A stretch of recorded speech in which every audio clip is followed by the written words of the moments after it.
बिहार विधानसभा की 24 सीटों के लिए संपन्न चुनाव ने बिहार में एक नए राजनीतिक समीकरण का आगाज किया। करीब 30 वर्षों से बिहार की राजनीति के मुख्य धारा से गायब स्वर्णों के इस चुनाव से बड़ी संख्या में एंट्री हुई है। 24 सीटों में से 12 पर केवल भूमिहार और राजपूत जाति के प्रत्याशियों ने बाजी मारी है। दोनों जातियों के 6 उम्मीदवारों ने इस चुनाव में अपना परचम लहराया है। आरजेडी की राजनीति के दृष्टिकोण से देखा जाए तो 3 दशकों की राजनीति में ऐसा पहली बार हुआ है जब आरजेडी को भूमिहारों का समर्थन मिला है। लालू प्रसाद से अलग तेजस्वी यादव बिहार में एक नया राजनीतिक समीकरण भूमिहार, यादव और मुसलमान बनाने में सफल होते हुए दिख रहे हैं। तेजस्वी बार बार A to Z की राजनीति की बात करते हैं। बिहार में आरजेडी के ध्रुव विरोधी कहे जाने वाले भूमिहारों का भी पार्टी को समर्थन मिलना अचंभित करता है। तेजस्वी यादव ने 10 स्वर्णों को टिकट दिया था, जिसमें 5 भूमिहार प्रत्याशी थे। इनमें से 3 चुनाव जीतकर विधान परिषद पहुंचने में सफल रहे। हालांकि यह संख्या और बढ़ सकती थी, लेकिन एक बार फिर कांग्रेस ने इस चुनाव में आरजेडी का खेल बिगाड़ा और अपने दम पर विधान परिषद में 2 सीटों पर एंट्री मारी है। बेगूसराय से उनके प्रत्याशी और पूर्वी चंपारण में उनके समर्थित प्रत्याशी की जीत हुई है। यह पहला मौका है जब राष्ट्रीय जनता दल ने किसी चुनाव में स्वर्णों को साथ लेकर चलने की कोशिश की है। राजनीतिक विश्लेषक लव कुमार मिश्रा की माने तो आरजेडी अगर इसी रणनीति को बनाए रखती है तो वह बीजेपी के लिए बड़ी चुनौती पेश कर सकती है।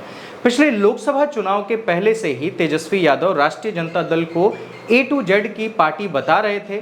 हालांकि टिकट वितरण में ऐसी कोई बात देखने को नहीं मिलती थी, लेकिन विधान परिषद चुनाव में उन्होंने रणनीति बदली और काफ़ी हद तक सफल भी रहे। बिहार विधान परिषद की 24 सीटों में आरजेडी के कुल 6 सदस्य नवनिर्वाचित हुए हैं। इसमें 3 भूमिहार जाति से हैं। दूसरी तरफ पार्टी ने 10 यादव और 1 मुस्लिम को भी विधान परिषद का टिकट दिया था, लेकिन 10 में से केवल 1 यादव उम्मीदवार को ही जीत नसीब हुई। विधान परिषद की हुई 24 सीटों पर हुए चुनाव में कांग्रेस की 2 सीटों पर जीत हुई है। बेगूसराय से उसके प्रत्याशी और पूर्वी चंपारण में उनके समर्थित प्रत्याशी जीते हैं। यह जीत कांग्रेस ने अपने दम पर प्राप्त की है। इन दोनों सीटों पर मुसलमान और ब्राह्मणों का कांग्रेस को समर्थन पूरा मिला है। इससे इस बात पर बहस तेज हो गई है कि क्या कांग्रेस को बिहार में उनके परंपरागत वोटर का अब समर्थन मिलना शुरू हो गया है। सन 1990 के बाद यह पहला मसला है जब मुसलमानों ने आरजेडी के जगह कांग्रेस को चुना है और समर्थन दिया है, और यही कारण है कि कांग्रेस ने कई सीटों पर आरजेडी का खेल बिगाड़ दिया।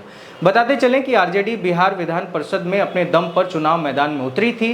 कांग्रेस को उसने कोई सीट नहीं दी थी। इससे नाराज कांग्रेस ने भी 24 में से 14 सीटों पर अपने प्रत्याशी खड़े कर दिए और 5 सीटें कटिहार, दरभंगा, सीतामढ़ी, पूर्णिया और गोपालगंज में आरजेडी का खेल बिगाड़ दिया। बिहार विधान परिषद की 24 सीटों में टिकट वितरण के लिहाज से देखा जाए तो यह स्पष्ट होता है कि सभी पार्टियों ने सभी जातियों का ख्याल रखा। वैसे जीत में स्वर्णों की बड़ी भागीदारी रही है। 24 सीटों में 12 सीटों पर केवल भूमिहार और राजपूत जाति के प्रत्याशियों ने बाजी मारी है। दोनों जातियों के 6 उम्मीदवार इस चुनाव में पताका फहराते हुए नजर आए। वैश्य समुदाय से भी 6 प्रत्याशियों का भाग्य खुला। वैसे दूसरे समुदाय से भी 6 प्रत्याशी चुनाव जीतने में सफल रहे हैं। 5 सीट पर यादव और 1 सीट पर ब्राह्मण प्रत्याशी इस बार विजयी हुए हैं। दूसरी जातियों के प्रत्याशियों को कोई कामयाबी नहीं मिली है। मुस्लिम प्रत्याशियों का तो खाता तक नहीं खुला।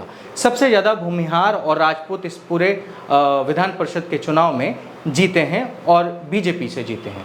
तो फिलहाल ये रही बिहार की राजनीतिक घटनाएं जो कि बिहार विधान परिषद के दौरान हुई है, चुनाव के दौरान हुई है। इस वीडियो में सिर्फ इतना ही। मेरा नाम अनिल शारदा है। आप द पंचायत देख रहे थे। बहुत बहुत धन्यवाद। द पंचायत को सब्सक्राइब कीजिए और स्वतंत्र पत्रकारिता को आगे बढ़ाइए।